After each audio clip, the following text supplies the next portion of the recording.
Let me just say that the internet is a persuasive bitch, because I had no intention of watching this movie. I hadn't even seen the first one where Puss's mortal enemy was an egg, but the discourse online claimed that the sequel was outdoing even Avatar, so the cartoon-loving chunk of my heart brought me to the theaters. And let me just say, yes, it was worth the hype. Altogether, I'd seen better animated movies, but considering this was an unsuspecting sequel about a side character from Shrek, the result was wild. In short, the film follows the fearless Puss in Boots addressing his own mortality as he realizes he's down to his final life. Get it? Because cats have 9 lives, huh? There's a sexy will they won't they storyline about Puss and his ex, and a comedic relief character that, for once, is actually more endearing than annoying.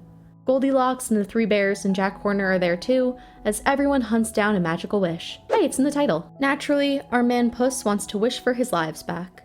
To give this fear of death something tangible to latch onto, a Reaper Wolf follows Puss in an attempt to steal his life prematurely, as he feels our favorite fearless hero doesn't respect the life he has. I am Puss in Boots! I laugh at death!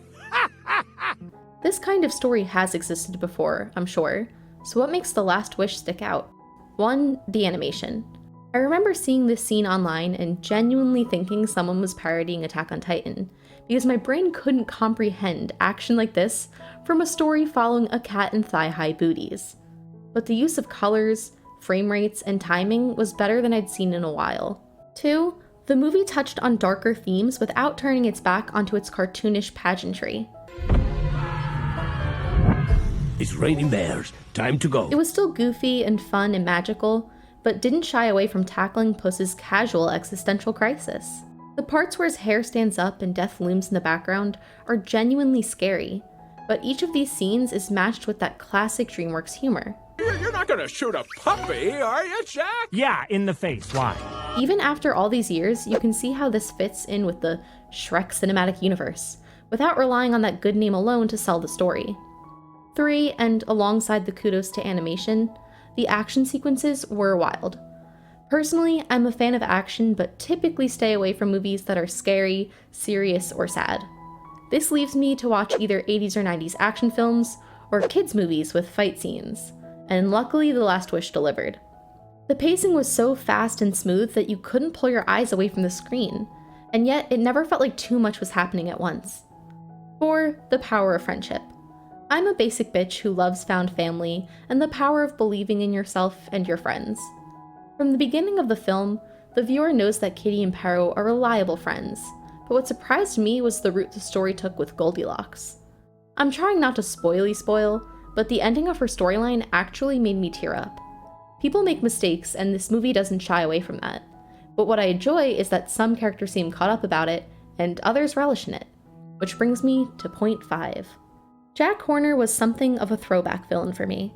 I don't know if it's because a lot of movies and shows have started leaning into redemption or atonement for villains, but I kind of missed when certain characters were simply bastards. And you may be thinking, what voice actor would play the most bastardly bastard of all time? Yeah. You know, I never had much as a kid. Just loving parents, and stability in a mansion, and a thriving baked goods enterprise for me to inherit. I was surprised by how much violence this movie managed to get away with, but it really made me admire how much this franchise is sticking to its origins. Fun for audiences both new and old. 6, and probably what you've heard going around on the internet the most, Death. He was by far the most badass animated movie villain I'd seen in a hot minute. He's not a large-scale villain who wants to take over the world or whatever, he just has a personal vendetta against Puss. The fact his attention is focused solely on our resident sword-wielding cat makes the chase more terrifying.